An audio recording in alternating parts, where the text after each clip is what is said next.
민주당 이재명 대선 후보가 디지털 성범죄 근절을 위한 정책 행보를 이어간 가운데 부인 김혜경 씨가 과잉 의전 논란에 대해서 사과했습니다.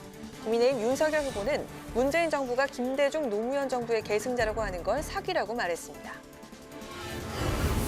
집권하면 전 정권 적폐 청산 수사를 한다는 윤석열 후보의 언론 인터뷰가 논란이 되고 있습니다. 이재명 후보는 매우 유감, 청와대는 불쾌하다는 반응을 보였고 윤 후보는 스스로 문제가 없다면 불쾌할 일이 없다고 말했습니다. 여야는 코로나 확진자와 격리자의 투표권을 보장하는 공직선거법 개정안을 추진하고 있습니다. 개정안이 국회 본회의를 통과하면 이번 대선에서 확진자와 격리자도 오후 6시부터 밤 9시까지 투표를 할 수 있게 됩니다. 정치 이슈와 현안에 대한 전직 의원들의 날카로운 시각 맞짱 토론. 오늘은 초박빙 승부가 펼쳐지고 있는 20대 대선의 막판 변수와 지지층 결집을 위한 여야 필승 전략에 대해서 짚어봅니다.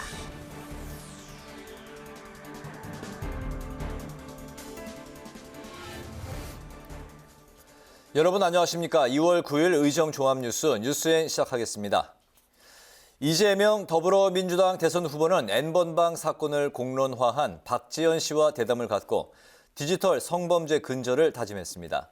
특히 디지털 성범죄는 심각한 인권 문제라며 강력한 제재가 필요하다고 강조했습니다. 과잉 의전 논란 이후 활동을 중단했던 이 후보 부인 김혜경 씨는 오늘 기자회견을 열고 자신을 둘러싼 논란에 대해서 모두 자신의 불찰이라며 사과했습니다. 김희연 기자가 보도합니다. 이재명 더불어민주당 대선 후보는 디지털 성범죄 근절을 위한 대담을 진행하면서 여성 표심을 공략했습니다. 대담에는 N번방 사건을 추적하고 공론화한 박지원 씨가 함께했고 앞서 박 씨는 지난달에 민주당 선대위 디지털 성범죄 근절특위 위원장으로 합류했습니다. 이 후보는 디지털 성범죄 피해자의 30%는 남성이라며 이 문제를 남녀 간의 갈등이 아니라 인권 문제로 접근해야 한다고 강조했습니다. 인권 살인이다. 인권에 대한 살인. 이렇게 규정해도 될 만큼 정말 심각한 주제인 거죠. 이 문제에 대해서 남녀의 문제가 아니라 이제 사람으로서의 인간의 기본적 인권이라는 측면에서 좀 접근해 주시고. 이 후보는 모두가 안전한 사회를 만들기 위해 디지털 성범죄 근절에 최선을 다하겠다고 선언했습니다. 가해자를 추적하기 위한 국제공조 수사 역량을 높이고 국가가 나서서 피해자 구제와 성착취물 확산 방지, 가해자에 대한 엄청난 제재 등 책임성을 강화해야 한다고 주장했습니다. 이 후보는 또 20대 대선 후보 생명안전 국민 약속식에 참석해 사회적 참사와 산업재해 희생자 유가족들을 위로하고 이재명 정부는 생명안전 파수꾼 정부가 되겠다고 강조했습니다. 이런 가운데 과잉 의전 논란 등으로 활동을 중단했던 이 후보의 부인 김혜경 씨가 기자회견을 열고 대국민 사과를 했습니다. 저의 부족함으로 생긴 일들에 대해 국민 여러분께 다시 한번 죄송하다는 말씀을 드립니다.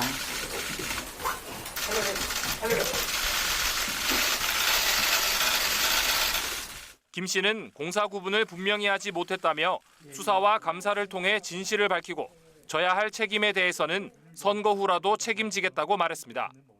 한편 민주당 선대위 지휘봉을 잡은 이낙연 총괄선대위원장은 대선 승리를 위해 모든 역량을 다하겠다며 각오를 다졌습니다.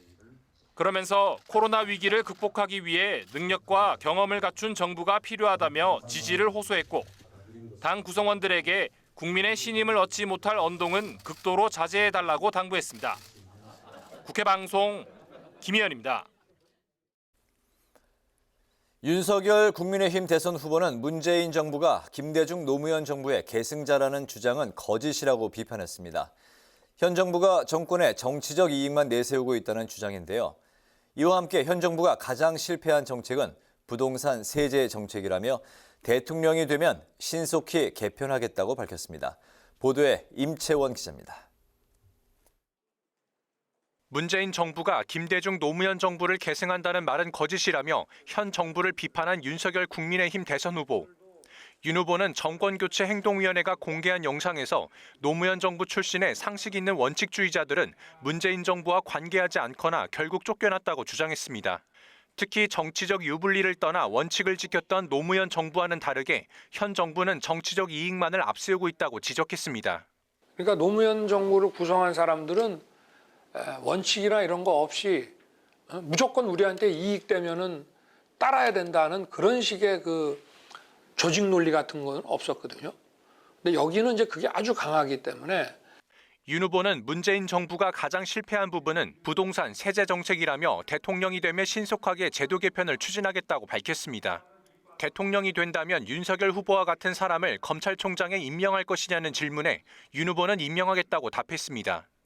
그러면서 검찰이 대통령 주변의 비리 인사를 단죄하는 게 대통령에게도 좋다고 설명했습니다. 앞서 윤 후보는 천주교 서울대교구청에서 정순택 대주교를 예방하고 희생과 헌신으로 거듭나는 삶을 강조했습니다. 국민의힘은 방문 취지에 대해 종교계 어르신을 찾아뵙고 통합과 희망의 가르침을 구하는 것이라고 설명했습니다. 국민적 타협 또는 합의를 통해서 해야 될 그럴 문제들을 또 지금 우리 교황님께서 하고 계시는 함께 걸어가는 이 동행. 이 밖에 윤 후보는 간편결제 서비스 수수료가 신용카드보다 최대 3배 이상 높다며 영세 소상공인 우대 수수료를 마련해 부담을 줄여주겠다는 공약을 발표했습니다. 심상정 정의당 후보는 고등학교만 나와도 괜찮은 사회를 만들겠다며 취업 승진에서의 학력, 학벌 차별 금지법을 제정하고 블라인드 입시 채용을 확대하겠다고 공약했고 안철수 국민의당 후보는 공직사회의 부정부패를 끊어내겠다며 권익위를 국가청렴위원회로 개편하고 공수처 폐지와 선출직 공직자 사전 적격 심사제 도입을 약속했습니다. 국회방송 임천입니다. 오늘 공개된 중앙일보의 윤석열 후보 인터뷰가 대선 전의 정치 보복 공방을 불러왔습니다. 윤 후보가 인터뷰에서 집권하면 적폐청산 수사를 하겠다는 취지의 발언을 한 건데 청와대와 민주당은 정치 보복 발언이라며 강한 불쾌감을 드러냈습니다. 윤 후보는 곧바로 상식적인 얘기를 한 거라면서 스스로 문제될 게 없다면 불쾌할 일도 없다는 반응을 나타냈습니다. 장정현 기자가 취재했습니다. 윤석열 국민의힘 대선 후보의 중앙일보 인터뷰. 문재인 정부 초기처럼 전 정권 적폐 청산 수사를 할 것이냐는 물음에 윤 후보가 해야죠라고 답변했습니다. 그러면서 민주당 정권이 검찰을 이용해서 얼마나 많은 범죄를 저질렀냐, 거기에 상응한 책임을 져야 한다고 말했습니다. 또 대장동 사건을 두고서도 재수사를 해야 되지 않겠느냐, 권한을 가진 사람, 의사결정을 할 수 있는 사람은 시장이었다면서 이재명 후보를 직접 겨냥했습니다. 윤 후보는 다만 대통령은 수사에 관여하지 않고 시스템에 따라서 하는 것이라며 보복 수사 우려에 대해서는 선을 그었는데 더불어민주당은 즉각 반발했습니다. 윤 후보가 대놓고 문재인 정권에 대한 노골적인 정치 보복을 선언했다는 겁니다. 민주당은 현 상황을 비상시국으로 규정하며 윤 후보를 강력 규탄했습니다. 윤석열 후보가 마침내 문재인 정부에 대한 정치 보복과 검찰공화국 야욕을 낱낱이 드러냈습니다. 반드시 보복하겠다는 강력한 의사를 표명하는 것입니다. 청와대도 불쾌감을 나타냈습니다. 청와대 고위 관계자는 기자들의 질문에 아무리 선거라지만 지켜야 할 선이 있다면서 윤 후보의 발언은 매우 불쾌하고 부적절하다고 말했습니다. 하지만 윤 후보는 문제될 게 없다면 불쾌할 일도 없다며 맞받아쳤습니다. 스스로 생각하기에 문제될 게 없다면 불쾌할 일이 없지 않겠습니까? 내가 한 거는 정당한 적폐의 처리고 또 남이 하는 거는 보복이고 그런 프레임은 맞지 않다 이런 말씀이죠. 네. 국민의힘도 정치 보복 프레임으로 권력형 비리 적폐가 덮어질 수 없다며 민주당의 정치 보복 주장을 도둑 재발저림 현상이라고 평가절하했습니다. 국회 방송 장정현입니다. 오미크론 변이로 코로나19 확진자 수가 급증하고 있는 가운데 확진자나 격리자의 참정권을 보장하기 위해서 여야가 대책 마련에 들어갔습니다. 국회 정치개혁특별위원회는 대선 당일 투표가 끝난 오후 6시 이후에 확진 격리자들을 따로 투표할 수 있게 하는 선거법 개정안을 논의하고 있는데 오늘 중으로 의결할 방침입니다. 태윤영 기자가 전합니다. 2월 말 기준 하루 최대 17만 명의 확진자가 나올 수 있다는 전망에 따라 이들의 참정권 확보를 위한 선거법 개정 논의가 급물살을 타고 있습니다. 국회 정치개혁특별위원회는 전체 회의를 열고 공직선거법 개정안을 처리하겠다는 계획입니다. 공직선거법 개정안에는 대선 당일 확진자와 격리자도 투표에 참여할 수 있도록 투표소를 일반 선거인 투표가 끝난 오후 6시부터 3시간 연장 운영한다는 내용이 신설됐습니다. 현행 지침에 따라 사전투표일 이후인 3월 6일부터 투표 당일인 9일 사이에 확진 판정을 받으면 투표에 참여할 수 없어 확진자와 격리자에 대한 참정권 보장 요구가 정치권에서 이어져 왔습니다. 오미크론 상황으로 이렇게 상황이 바뀜으로써 사실은 그러니까 자가격리자는 훨씬 줄어들고, 그러니까 확진되지 않은 자가격리자는 상대적으로 줄어들고 확진자가 지금 많이 늘어난 상황이지 않습니까? 97년 제15대 대통령 선거나 2002년 제16대 대통령 선거에서는 약 한 39만 표와 57만 표 차이가 났었습니다. 자, 이렇게 됐을 때 이 국민의 민심과 왜곡될 우려가 상당히 많다. 정개특위는 오늘 중으로 개정안을 의결한 뒤 이달 중순 본회의에서 처리할 계획입니다. 법이 통과되면 기존 현행법에 따라 투표에 참여할 수 없을 것으로 추정됐던 확진 격리자 50만여 명이 투표권을 행사할 수 있을 것으로 보입니다. 또 보통 선거 종료와 함께 공개됐던 출구조사 결과는 모든 투표가 마무리되는 밤 9시 이후에 발표될 예정입니다. 국회방송 태윤영입니다. 야권 후보 단일화를 요구하는 목소리가 쏟아지고 있지만 논의는 지지부진한 상태입니다. 윤석열 후보는 단일화를 한다면 후보 간 단판으로 하겠다고 말했는데 안철수 후보는 일방적인 생각이라며 거절 의사를 밝혔습니다. 박지영 기자가 전합니다. 국민의힘 윤석열, 국민의당 안철수 두 대선 후보의 단일화를 둘러싼 신경전이 이어지고 있습니다. 윤석열 후보는 단일화에 나설 경우 협상이 아닌 후보 간 단판으로 매듭 짓겠다는 입장을 밝혔습니다. 언론 인터뷰를 통해 서로 신뢰하고 정권 교체 뜻만 맞으면 10분 안에라도 단일화 단판을 지을 수 있다고 주장했습니다. 하지만 안철수 후보는 10분 만에 할 수 있는 것이 아니라면서 일방적인 생각이라며 단판 방식에 부정적인 입장을 보였습니다. 다만 윤 후보의 만남 제안이 있다면 그때 가서 생각해 보겠다며 여지는 남겼습니다. 이런 가운데 국민의힘에서는 안 후보의 양보를 압박하는 목소리도 나왔습니다. 단일화에 부정적인 입장을 보인 이준석 대표는 정권 교체 민심은 안 후보가 사퇴하고 윤 후보 지지를 선언하는 것이라며 결단해주면 걸맞는 예우를 하겠다고 밝혔습니다. 한쪽이 이제 선거를 진행하기 어려워가지고 포기하는 경우에는 그거는 이제 저희가 보편적인 철수라고 하죠. 정권 교체를 바라는 사람들이 아마 기대하고 있는 방식은 깔끔하게 사퇴하고 지지 선언하기 뭐 이 정도일 겁니다. 윤 후보와 단일화를 하지 않으면 안 후보의 지지를 철회하겠다고 선언한 임명진 전 자유한국당 비대위원장은 윤 후보가 먼저 진정성 있게 안 후보에게 단일화 제안을 해야 한다고 주장했습니다. 초박빙 승부가 예상되는 상황에서 이기더라도 큰 표차로 승리를 해야 한다는 겁니다. 단일화의 관건은 저는 윤석열 후보에게 달렸다고 생각합니다. 단일화에 앞장서야 되는데 정권 교체를 위해서 지금 가만히 보면은 이게 진정성이 없습니다. 단일화 요구에 원로 정치인들도 가세할 예정입니다. 김영우, 강창희 전 국회의장 등 전직 국회의장을 비롯한 의원 150여 명은 내일 두 후보 간 단일화를 촉구하는 성명을 발표할 것으로 알려졌습니다.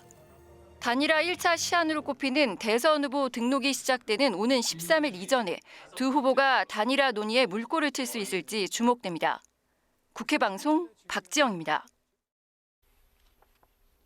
더불어민주당 박완주 정책위 의장이 국회가 심사하고 있는 추경 예산안 중 소상공인 방역지원금으로 1,000만 원을 지급하는 건 과하다는 여론도 있다고 밝혔습니다. 박완주 의장은 당에서 여론조사를 한 결과 1,000만 원을 주자는 답이 제일 적었다며 납세자의 입장과 수용성도 고려해야 한다고 말했습니다.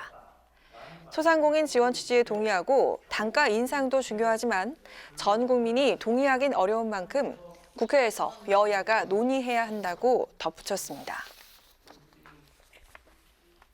국민의힘이 윤석열 후보 배우자 김건희 씨에 대해 줄리 의혹을 제기한 방송인 김어준 씨와 제보자 등을 검찰에 고발했습니다. 국민의힘 법률지원단은 오늘 대검찰청에 TBS 김어준의 뉴스공장 진행자 김어준 씨와 출연자 안혜욱 전 대한초등학교 태권도 연맹 회장, 익명 제보자 등을 상대로 공직선거법 위반과 명예훼손 혐의로 고발했다고 밝혔습니다. 앞서 김어준의 뉴스공장은 줄리라는 예명을 쓰던 여성과 만났다며 이 여성이 100% 김건희 씨라고 주장한 50대 여성과의 전화 인터뷰를 비롯해 줄리를 본 적이 있고 호텔 전시회에도 함께 참석했다고 주장한 안혜욱 씨의 인터뷰를 방송으로 내보냈습니다. 군 복무 중인 장병들은 다음 달 4일과 5일 새벽 6시부터 저녁 6시까지 부대 인근을 비롯해 전국에 있는 사전투표소에서 투표할 수 있습니다.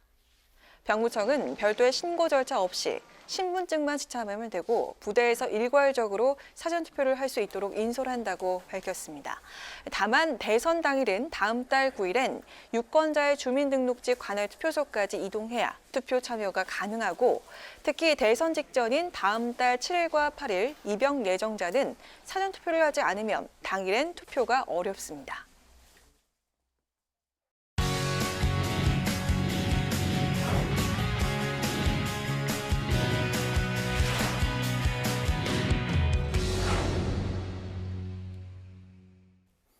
네, 오늘 이슈 분석 강민지 기자와 함께합니다. 강 기자 어서 오세요. 안녕하세요. 네.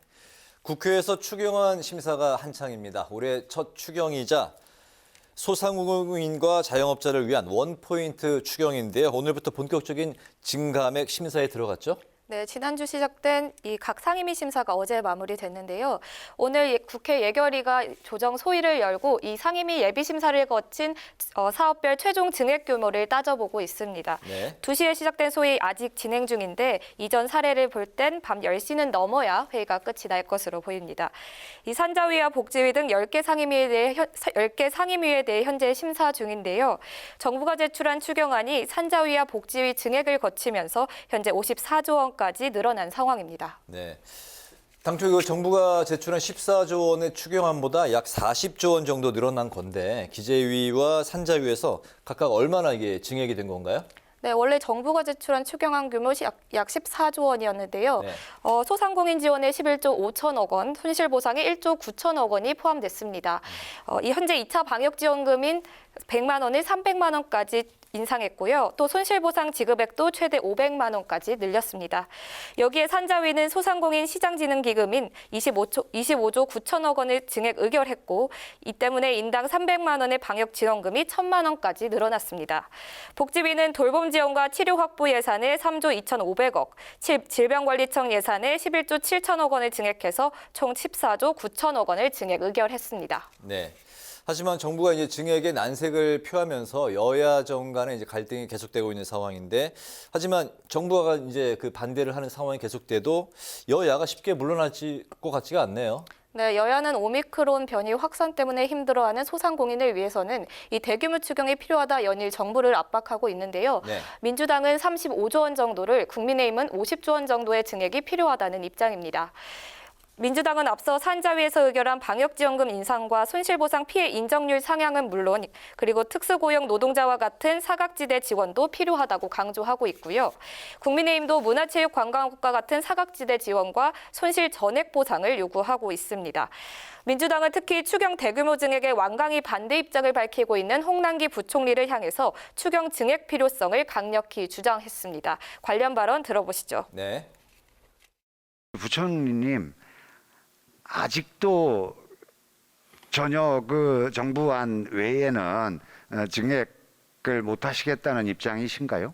어떤 방법이든지 간에 그 국회가 요구하는 근접하는 이게 그 증액 방법을 찾아주셔야 될 텐데 그럴 용의는 있으신지요?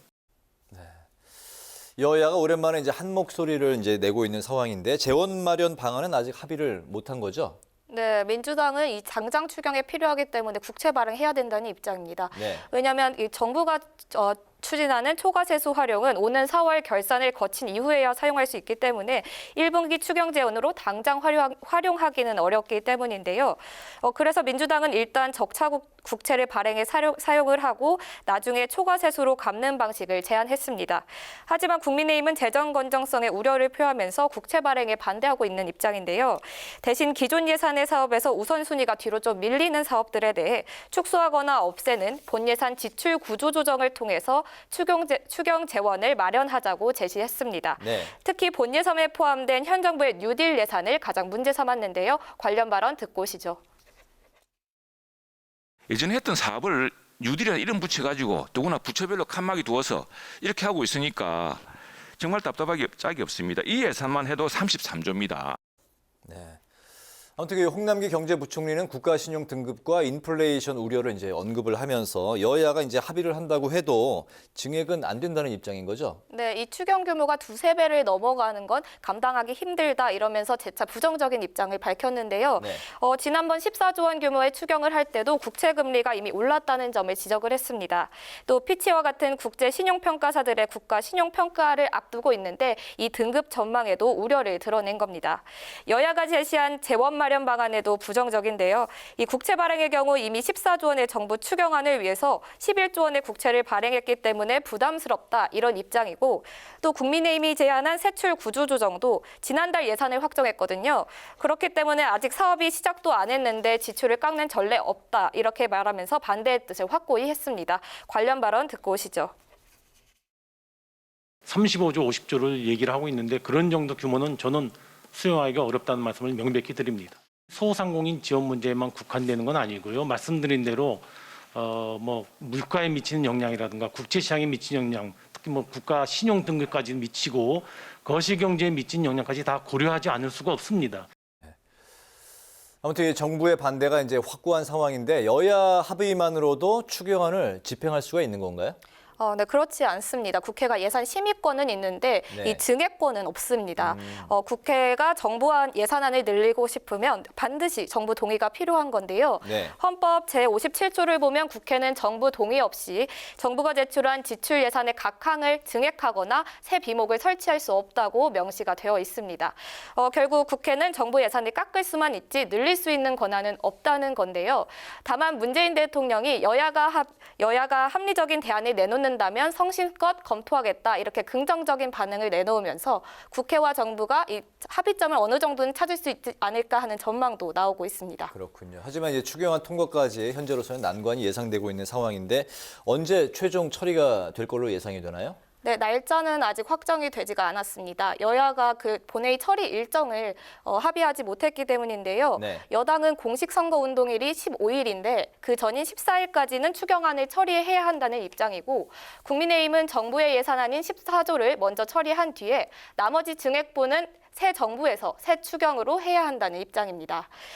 다만 야당이 주장하는 본예산 구조조정 방식을 받아들인다면 협상에는 참여할 수 있다 이렇게 밝혔는데 네. 소위에서 증감액 규모가 어느 정도 결정이 되면 두 당이 만나서 그 처리 일정에 대해 논의할 것으로 예상됩니다. 그렇군요. 네, 잘 들었습니다. 오늘 이슈 분석에서는 진통 중인 올해 첫 추경 심사를 살펴봤습니다. 강민지 기자 수고했습니다.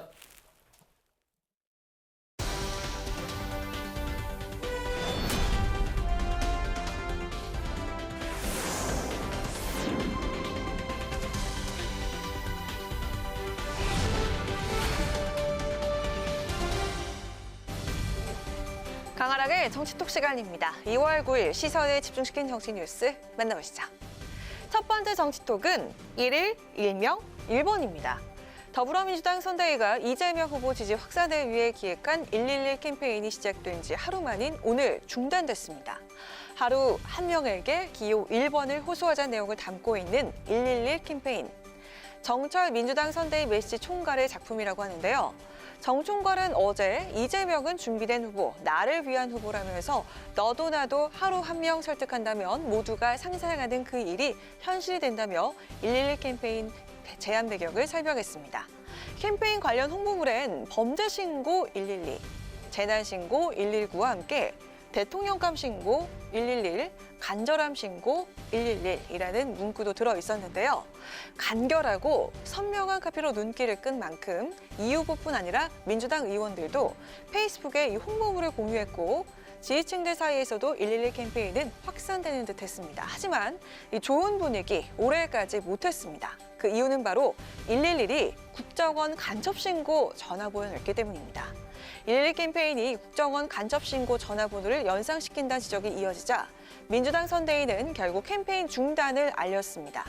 1일 일명 1번을 기획한 정 총괄 역시 또 자신의 의도와는 달리 불필요한 논쟁을 야기했다. 간접신고 번호 체크를 못한 건 제 불찰이라면서 자신의 페이스북에서 해당 게시물을 삭제했습니다. 초박빙의 대선 레이스가 펼쳐지고 있는 만큼 각 캠프의 홍보 전략도 더 치열해지고 있는데요. 여야 모두 지지율을 끌어올리기 위해서 마지막까지 안간힘을 쓰고 있는 상황입니다. 선 선거가 한 달도 채 남지 않은 지금 안개 속 대선이라고 불리는 이번 선거에서 여야는 또 어떤 전략을 내놓을까요? 이어서 오늘의 두 번째 정치톡은 당 요청했으면 따를 것입니다. 대선과 함께 치러지는 서울 종로 국회의원 재보궐선거에 관심이 높아지는 가운데 국민의힘 선대본부 상임고문을 맡고 있는 최재형 전 감사원장이 서울 종로 출마와 관련해서 당의 요청이 있으면 따르겠다고 밝혀서 눈길을 끌고 있습니다. 제가 종로에 정권 교체를 하기 위해서 나온 사람이지 단순히 국회의원 한다든지 정치하기 위해서만 나온 사람은 아니기 때문에 정권 교체를 위해서 당신이 나가야 된다, 필요하다 이렇게 당이 요청한다면 당원으로서 당의 요청에 따라야 되지 않을까 하는 생각은 가지고 있는데 그런 요청이 있을 때 또 한번 고민을 해봐야 되겠습니다. 네, 앞서 지난달 19일 홍준표 의원은 윤석열 후보와의 비공개 만찬 회동에서 종로 보궐선거에 최 전 원장 공천을 제안해서 논란이 일기도 했습니다. 당시 최 전 원장은 종로 전략 공천을 놓고서 홍 의원과 사전 교감이 있었냐는 질문에 홍 의원과 종로의 지읒자도 언급한 적이 없다면서 당에서 번유하는 게 아니면 나갈 생각이 없다고 밝힌 바가 있습니다. 한편 종로 전략공천에 유력하게 거론되는 인물이 또 한 명이 있습니다. 바로 원희룡 전 제주지사인데요. 원 전 지사는 현재 윤석열 후보의 최측근인 선대본부 전책본부장으로 활동하면서 차기 당대표 또 대선 후보로 분류가 되고 있는 만큼 종로에 나설 가능성이 높게 점쳐지고 있습니다. 국민의힘 재보궐선거 공천위는 종로의 전략공천 방침을 정한 가운데 원 전 지사, 최재형 전 원장을 비롯해서 유승민 전 의원, 나경원 전 의원을 후보군으로 검토하고 있는 것으로 알려졌고요. 민주당이 종로 지역에 무공천을 선언한 만큼 국민의힘은 참신한 새 인물로 청년 정치인을 깜짝 등판시킬 가능성도 있는 것으로 전해졌습니다. 재보궐선거 후보 등록은 대통령 후보 등록과 마찬가지로 오늘 13일부터 14일 이틀 동안 진행이 됩니다. 시간이 촉박한 만큼 국민의힘 역시 의외의 인물을 공천하기엔 무리가 있어 보입니다. 이번 재보선의 최대 관심 지역인 종로. 윤석열 대선 후보와 러닝메이트로 나설 전략공천의 주인공은 과연 누가 될까요? 이상 지금까지 강아랑의 정치톡이었습니다.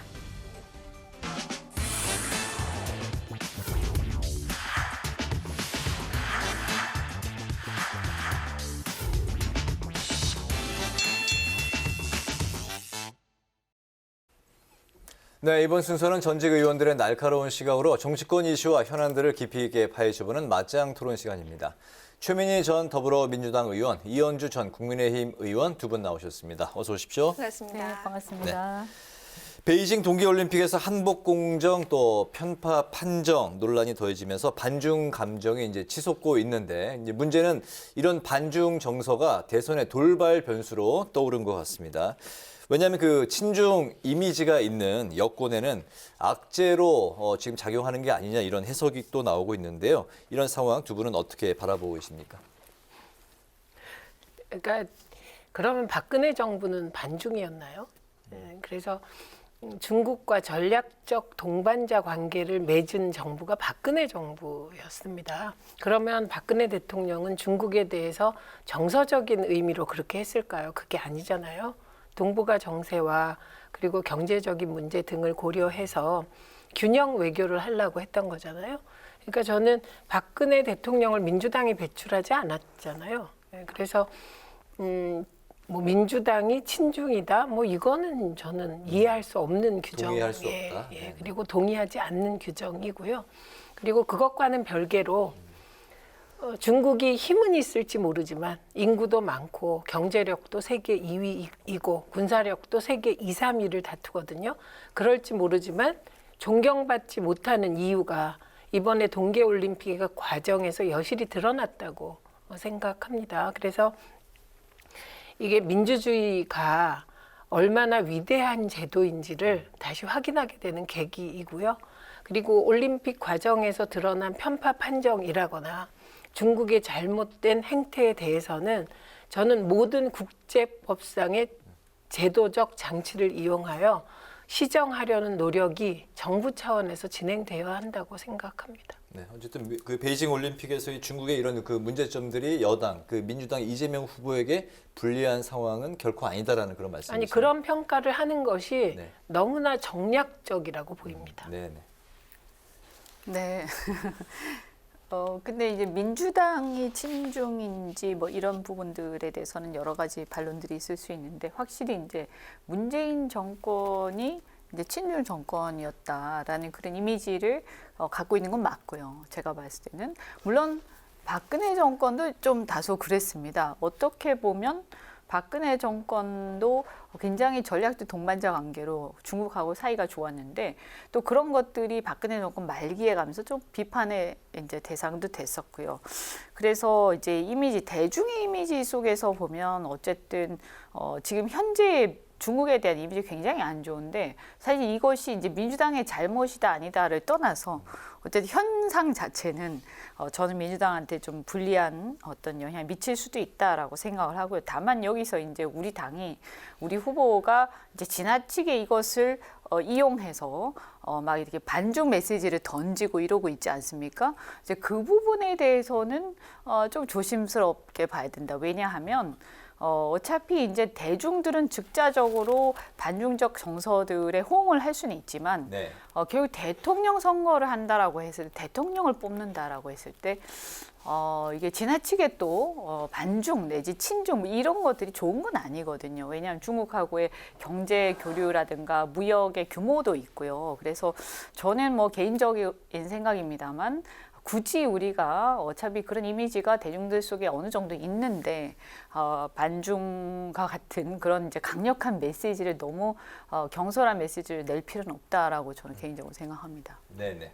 네, 이런 가운데 민주당 이낙연 전 대표가 선대의 지휘봉을 잡았습니다. 그간 측면 지원했던 이 전 대표가 전면의 구원 투수로 나선 배경이 뭐 지지층 결집을 위한 게 아니겠습니까? 이로 인해서 호남과 친문을 확실히 잡을 수 있을까요? 그 부분은 이제 저는 굉장히 위협적이 될 수 있다라고 생각을 합니다. 왜냐하면 여론조사 결과들을 이렇게 잘 보면요. 네. 분명히 이제 이재명 후보가 박스권에 있는 것은 맞는데 그 박스권에 있는 이유가 뭘까라고 봤을 때 가장 두드러지게 나타나는 것이 호남에서의 지지율입니다. 그러니까 호남에서의 지지율이 50% 초반 이것을 넘지를 못하고 있거든요. 근데 역대 대선에서 한 번도 민주당이 이렇게 80~90% 밑으로 나온 적이 없어요. 제 기억으로는. 다만 딱 한 번 있었는데 그건 이제 안철수하고 이게 3자 구도로 갔을 때 그때는 안철수 후보가 이렇게 호남의 지지 기반이 좀 있는 그래서 국민의당 시절에 많은 호남 뭐 박지원 의원을 비롯해서 많은 호남 의원들이 국민의당에서 현역 의원 하고 있을 때 그때입니다. 그래서 지금은 그런 이미지는 많이 없어졌기 때문에 저는 그렇다면 결국에는 호남에 있는 지지층이 민주당 지지층 내지는 호남의 그 유권자들이 마지막에 가서는 결집하지 않을까. 뭐 그것이 90% 넘을지는 잘 모르겠습니다만 그래도 최소한 저는 개인적으로는 85% 넘을 것이다. 이렇게 보면 최소한 호남 지지율만 해도 30%가 훌쩍 뛸 가능성이 있다. 결집을 하게 되면. 네, 최종에는. 네, 그렇게 되면 전국 지지율에서는 한 2~3% 정도 올라갈 것이라고 보고요. 그것이 호남뿐만이 아니라 수도권에도 영향을 미치기 때문에 최소한 지금 어쨌든 이재명 후보가 지금은 박스권에 있지만 이것이 결집을 하기 시작하면 막판에 한 5% 이상 올라갈 여지가 분명히 있다라고 생각을 합니다. 그래서 저희가 뭐 다 이겼다 이런 식으로 생각하는 것은 지금 호남의 정서라든가 호남 그 유권자들의 어떤 투표 형태 또 지금 현재 어떤 그 이낙연 후보를 비롯해서 친문 세력이 아직 결집하지 못하고 있는 이 상황을 정확히 이해를 못하고 있다. 그리고 이제 일각에서 우리 당 지도부가 그래서 친문이 윤석열 후보를 지지할 수 있다. 또 내지는 호남에서 윤석열 후보가 20% 넘을 수 있다.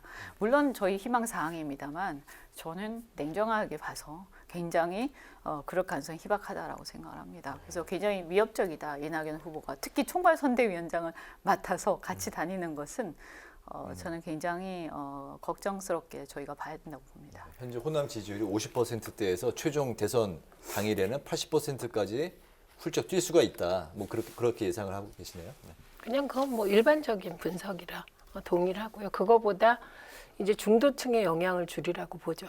그건 이재명 후보가 이낙연 후보에게 어쨌든 부탁을 진정성 있게 부탁을 해서 네. 총괄 선대위원장으로 모셨잖아요.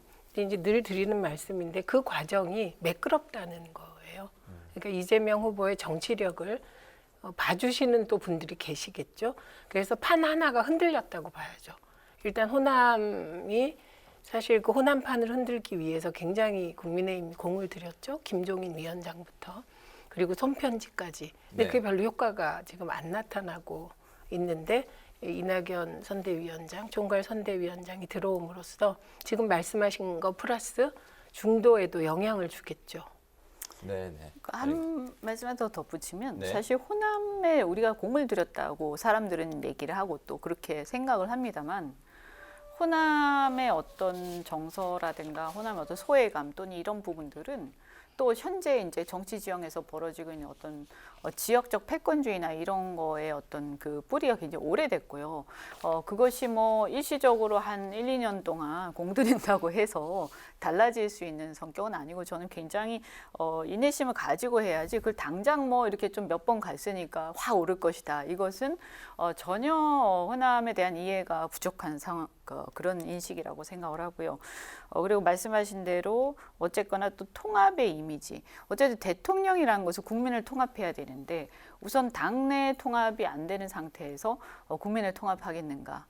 이런 이제 걱정들을 분명히 저는 막판에 이제 국민들이 투표장 갈 때쯤 되면 굉장히 냉정하고 합리적으로 저는 판단을 할 거라고 봅니다. 그렇게 보시는군요. 네. 알겠습니다. 이낙연 그 총괄 선대위원장 영입에는 이재명 후보의 정치력이 돋보인다라고 이제 좀 전에 말씀을 하셨는데 어쨌든 이런 그 지지층 결속에 나서고는 있지만 조금 전 그 이현주 의원님 말씀하셨지만 박스권에서 좀처럼 벗어나지 못하고는 있는 것 같은데요.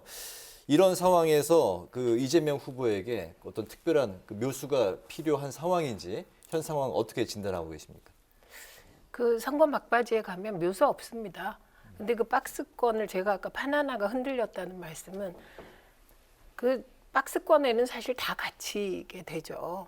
그리고 이재명 후보도 최고 42%까지 올랐다 내려온 거거든요. 그래서 그 박스권이라는 건 다 갇히게 되는데 중요한 건 그 이유가 호남 지지율이었다고 지금 분석하신 것 되풀이할 필요는 없고요. 그래서 그 호남 지지율이 올라갈 수 있는 그 하나의 판이 흔들린 거죠. 그래서 그 부분은 긍정적일 것 같고요. 그리고 이후에는 저는 지금까지 대선에서 네거티브로 승리하는 건 한 번도 못 본 것 같아요. 그런데 이재명 후보는 본인이 그 위기 극복에 강한 경제 대통령이 되겠다. 그러면서 계층별로 일관되게 아무리 뭐 흔들리고 그래도 누가 흔들어도 일관되게 명확행, 소확행을 발표해 가고 그리고 일관되게 위기 극복, 민생 경제 대통령이 되겠다라고 얘기를 하고 있거든요. 이제 그런 것이 어느 순간 대중의 가슴에 박힐 것이냐 안 박힐 것이냐의 문제이지. 네. 저는 지금 이 순간부터는 이게 뭐 네거티브로 뭐 판이 흔들릴 것이다 이렇게 보지는 않습니다. 오히려 중요한 건 네거티브를 대하는 태도, 혹은 그 골프하고 선거에서는요 고개 쳐들면 진다는 얘기가 있거든요. 네, 박주원. 예. 그러니까 먼저 고개 쳐드는 쪽이 대단히 위험해지는 그런 정도의 자기 관리가 필요한 상황으로 이미 넘어갔다고 봅니다. 네. 네. 특별히 그러니까 묘수는 없다고 말씀하셨어요. 네. 예, 그렇죠. 사실은요. 이게 막 일희일비 막 하죠. 무슨 네거티브가 터지면 막 후닥닥닥하고 막 긴장하고 이렇게 하는데 지금 이미 양 진영은 어느 정도 결집돼 가고 있고요. 네. 지금 민주당 쪽은 일부 이제 친문 세력, 그게 많지는 않습니다. 일부 친문 세력과 그다음 호남이 사실은 쳐다보고 있지만 결국 결집돼가는 과정에 있는 것이고, 근데 항상 호남은 좀 그랬습니다. 막판에 결집되지 한 번도 선거 한두 달 전, 그 전에 결집된 적이 한 번도 없어요. 그러니까 지금 우리 당이 호남의 그 선거 변화나 태도, 그 어떤 반응에 대해서 전혀 모르는 상태에서 선거를 별로 전국 선거를 안 해본 사람들이 자꾸 얘기하고 있는 거예요. 이거는 정말 큰 착각이다라고 제가 다시 한번 말씀을 드리고, 그래서 이제 보면 막판으로 가면 중도층 싸움으로 가는데요. 지금 현재 보면 호남이 결집돼가는 속도나 이런 것들이 좀 느리다고는 하지만 이게 결집된다라고 가정했을 때 저는 거의 지금 붙어 있다라고 저는 생각을 하거든요. 그럼 결국 뭐냐? 중도층에 지금 표심 결정 안 한 사람들이 어떻게 할 거냐 이건데, 이분들은 평소에 정치에 그렇게 고관여하거나 높이 관여하거나 관심이 있는 분들이 아니라서 네거티브가 막 터져도 뭐 저런 게 있는가 하지 그걸 자세히 보지 않습니다. 그럼 마지막에는 뭐냐? 오랫동안 쌓여 있는 두 후보와 두 당의 이미지를 가지고 그것을 그냥 포괄해서 가서 찍고 나오는 거라서 저도 굉장히 단순화해서 봐야 된다. 그래서 여러 가지 이제 네거티브도 이제 큰 거, 그러니까 이재명 후보 같은 경우에는 대장동, 또 우리 후보 같은 경우는 어쨌든 뭐 처가라든가 이런 부분, 이런 것들이 그냥 뭉뚱그려서 머릿속에 남아 있고, 그 다음에 이제 장점에 대해서도 어떤 행정 또는 이제 그 다음에 수사 내지는 적폐 정산 뭐 이런 부분들이 이제 뭉뚱그려져서 남아 있는 상태에서 그래서 마지막에 이제 결정을 하는 거죠. 그래서 굉장히 단순화시켜서 생각해야 된다고 생각하고요. 현재로서는 그래서 중도를 어떻게 이끌 것이냐 하는 다음 미래에 대한 비전을 가지고, 그 다음에 각각의 진영을 어떻게 좀 더 결집을 시켜서 사기를 진작시킬 것이냐, 이런 것들이 남아 있는 것 같습니다. 알겠습니다. 오늘 오후 5시경에 그 이재명 후보 배우자 김혜경 씨가 의전 논란 관련해서 이제 사과 기자회견을 가졌는데요. 배우자 리스크, 이 사과 성명으로 말끔 해소가 됐다고 보시는지 두 분의 의견 듣겠습니다. 우선 김건희 씨가 그 아이빌리브가 깔리는 사과를 하지 않았습니까? 그런데 리스크가 해소가 안 됐죠. 그러니까 말끔한 해소란 누구에게도 없다. 다만 그 아무리 언론이 어떻게 보도를 하건 대부분의 국민들은 이 사안은 이런 것, 김건희 씨 사안은 이런 것, 이렇게 판단을 하고 있습니다. 그래서 이후에 민주당이 김혜경 3호 그리고 김건희 3호 이거 가지고 계속 논란을 하겠느냐 서로. 저는 뭐 그렇게 하면 좀 쪼잔해 보일 것 같습니다. 그래서 김혜경 3호가 앞으로 어떻게 행보를 하느냐가 중요할 것 같고, 그 과정에서 또 국민들이 판단하시지 않을까 합니다. 그런데 오늘 사과는 그러면 긍정적이냐 부정적이냐? 일단은 긍정적이죠. 근데 그것이 어느 정도로 긍정적이냐? 이거는 시간을 좀 두고 봐야 되겠죠. 예. 네, 뭐 그 부분은 이미 이제 제가 볼 때 여론에 반영될 만한 부분은 다 반영이 이미 됐다. 이렇게 보고요. 뭐 더 간다고 해서 이것이 더 떨어지거나 그럴 사안은 아닌데, 다만 이제 이 네거티브가 아니라 포지티브 전략으로 뭔가를 해야 되는데, 이게 네거티브가 계속 지리하게 유지가 되면 포지티브한 전략을 폈을 때 그것이 별로 집중이 안 되는 게 있어요. 그래서 지금 뭐 제가 봤을 때는 민주당 같은 경우 통합이나 이런 행보를, 중도 행보를 하고 싶어 하는 것 같은데, 그래서 한번 끊어줘야 되는 거죠. 그래서 그런 효과는 충분히 있지 않을까. 네, 뭐 그건 뭐 또 상대방 우리 쪽에서 보면 부족하다 이렇게 당연히 얘기를 하죠. 근데 하여튼 적당한 수준에서 저희 때도 김건희 여사에 대해서도 마찬가지지만 한번 끊어줘야 되는데 뭐 그것을 좀 끊었다. 근데 제가 봤을 때는 조금 더 빨리 끊었으면 좋았을 텐데 아마 이제 이렇게 이것이 계속 공방이 길어질 거라고는 생각을 못했던 것 같아요. 네. 네, 야권을 보면 또 현재 단일화 시간이라고 할 수 있겠습니다. 윤석열, 안철수 후보 간의 단일화 수싸움이 아주 치열한데요. 두 후보가 한치의 양보도 없는 듯하지만 또 여지는 남겨놓고 있는데, 야권 단일화 변수가 뭐라고 생각하시는지 들어보겠습니다. 변수요? 네. 야권 단일화가 당연히 되는 건 아니죠. 안철수 후보는 지금 몇 번 몇 번째 이제 남았고 이게 이제 그 안철수 후보가 갖고 있는 나쁜 이제 그 이미지 중에서 하나가 이렇게 철수한다는 그거지 않습니까? 그래서 웬만해서는 철수하지 않는 선거를 하려고 할 것이고 그래서 이제 보면 뭐 어떤 자잘한 뭔가 이득을 얻기 위해서 왜냐하면 저번에 궁극적 목표는 뭐냐 사실 본인이 대통령이 되려고 지금 몇 번씩 나오신 분이잖아요.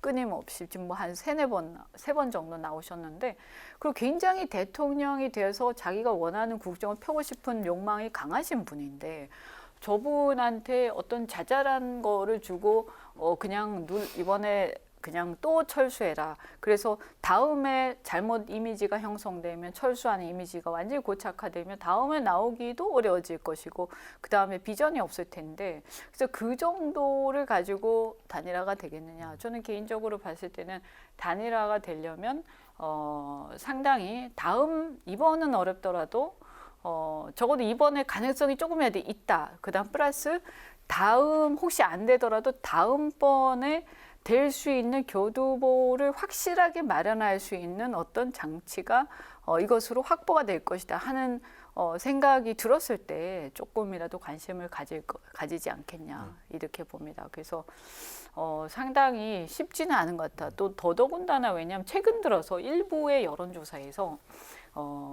윤석열 후보가 상당히 높게 나오면서 또 이렇게 없이도 이길 수 있다. 3자 필승론 이런 게 나오고 있거든요. 네. 그러다 보니까 절실함이 좀 덜하죠. 근데 단일화나 이런 것은 절실해야 합니다. 저도 선거를 나와본 적이 있지만 일단 한번 들어가면 뛰기 시작하면 아주 절실하지 않으면 그리고 많은 것을 내려놓지 않으면 안 되는 거거든요. 근데 이 부분에서 상당히 이제 어렵지 않게. 근데 제가 볼 때는 그럼에도 불구하고 아까도 제가 말씀드린 것처럼 호남 지지율이나 결집이 조금 덜 됐다라는 이재명 후보한테 그런 것을 감안을 한다면 지금 현재 거의 박빙이거나 아니면 우리가 우세하더라도 한 2% 정도 우세한 걸로 보이는데 이런 상황에서 단일화를 안 하고 이길 수 있을까 하는 이제 걱정을 많이 하고 있죠. 네. 지도부에서 멀리 계신 거예요. 제가 아는 한 네.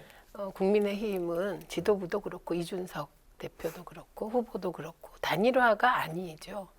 단일화 안 해도 이긴다는 분위기가 팽배해 보입니다. 그래서 그냥 무조건 양보해라예요. 그래서 그 무조건이라고 표현하는 것은 공개적으로 뭐 뒤로는 공동정부 얘기를 할지 모르나 사실 의미가 없죠. 예.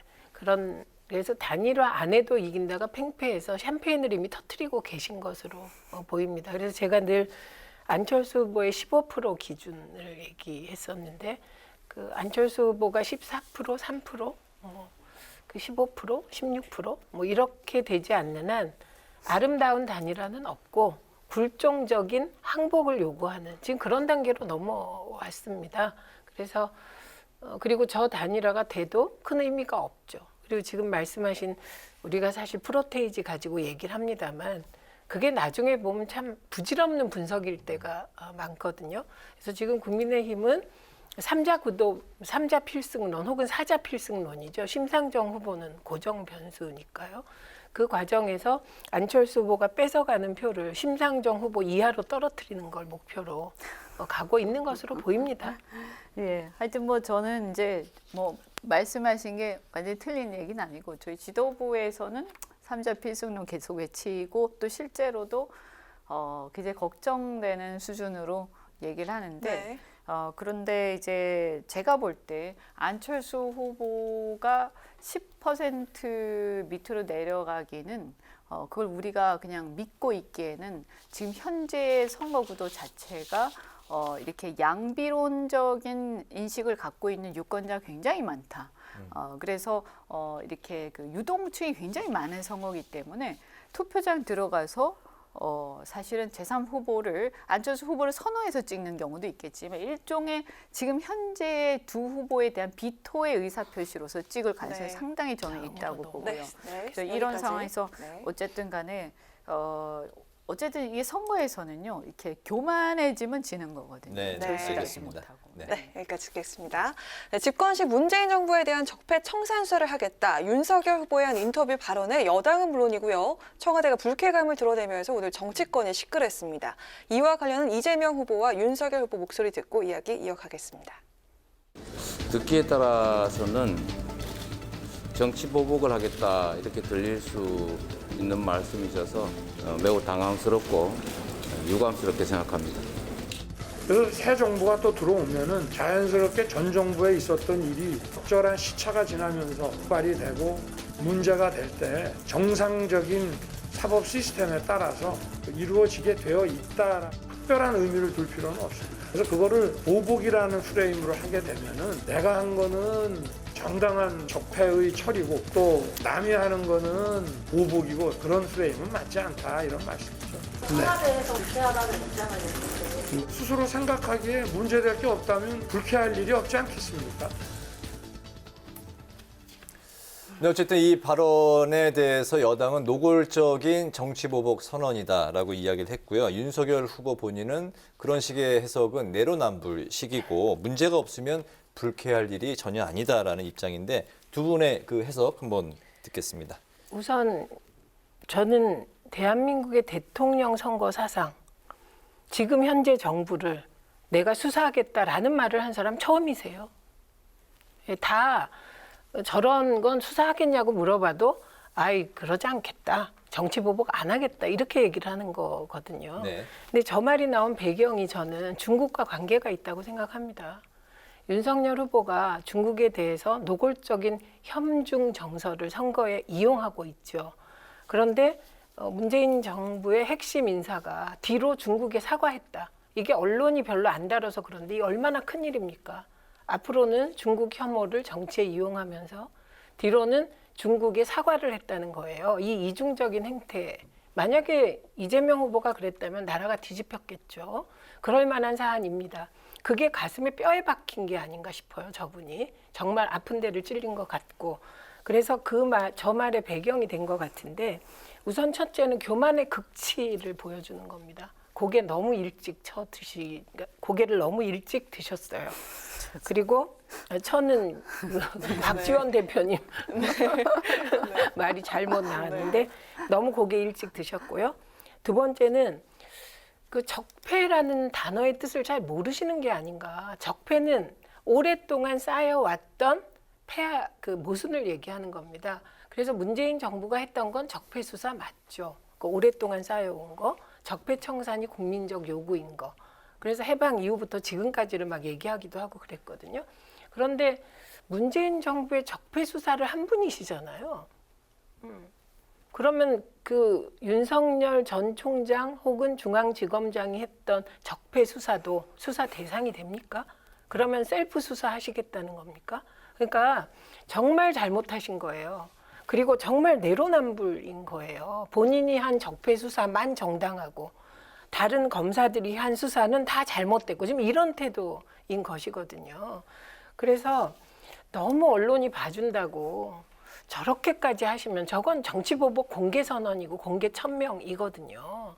그래서 저거를 국민의힘이 옹호하는 걸 보고 너무 일찍 샴페인 터뜨리시고 너무 일찍 교만해지시는구나. 이런 느낌을 지울 수 없고 그럼에도 불구하고 불쾌하다 정도로 대응하는 정말 청와대와 문재인 대통령은 정말 인격자시다. 이런 생각이 듭니다. 네. 뭐 실제로 수사를 할 때 하더라도 그죠? 뭐 이게 선거 전략적으로 도움이 되는 얘기인지 저는 좀 걱정이 돼요. 뭐 어쨌든 교만해지면 지는 거거든요. 그리고 지금 민주당이 분명히 호남과 친문의 일부 세력이 결집이 안 돼 있는데 이거 결집을 지금 가속화시키는 발언을 하신 거예요. 그래서 아마 뭐 어떻게 보면 우리 쪽 지지층을 더 결집시켜야겠다라고 생각해서 이렇게 했는지 모르겠는데 뭐 그 부분은 뭐 저는 개인적으로는 윤 후보가 이런 부분들을 내세워서 선거에 지금 나와서 후보가 됐다라는 걸 모르는 사람이 없어요.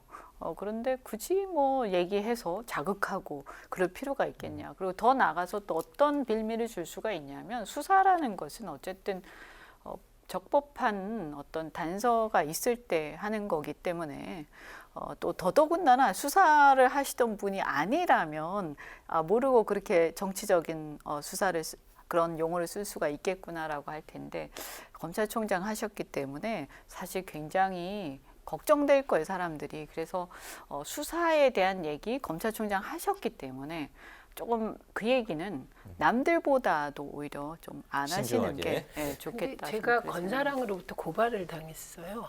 김건희 여사를 명예훼손했다며 인격권을 침해했다며 건사랑으로부터 고발을 당한 입장에서 보면 정말 그 안팎으로 보복하시겠구나 이런 생각이 드니까 검찰 독재국가 플러스 그 영부인의 능동화 시대. 네, 그래서 안팎으로 어떻게 될지 진짜 걱정됩니다. 네, 고발당했습니다. 아, 그러셨군요. 알겠습니다. 오늘 이제 맞짱 토론 시간상 이제 좀 그 마무리를 해야 될 것 같습니다. 그 20대 대선 막판 변수와 여야 전략에 대해서 살펴봤는데요. 지금까지 최민희 전 더불어민주당 의원, 이현주 전 국민의힘 의원 두 분과 함께했습니다. 오늘도 두 분 말씀 잘 들었습니다. 네, 고맙습니다. 잘 들었습니다. 네, 내일 포근한 날씨가 이어질 것으로 예상이 됩니다. 내일 중부지방을 중심으로는 미세먼지 농도가 높게 나타나겠고요. 아침 기온은 서울이 영하 3도로 출발해 한낮에는 서울 영상 7도까지 오르겠습니다. 당분간 내륙을 중심으로 일교차가 크게 벌어지겠습니다. 건강관리 주의하시기 바랍니다. 네, 오늘 뉴스에는 여기서 마치겠습니다. 국민의 국회를 위해서 내일도 뉴스 N이 함께하겠습니다. 시청해주신 여러분 고맙습니다.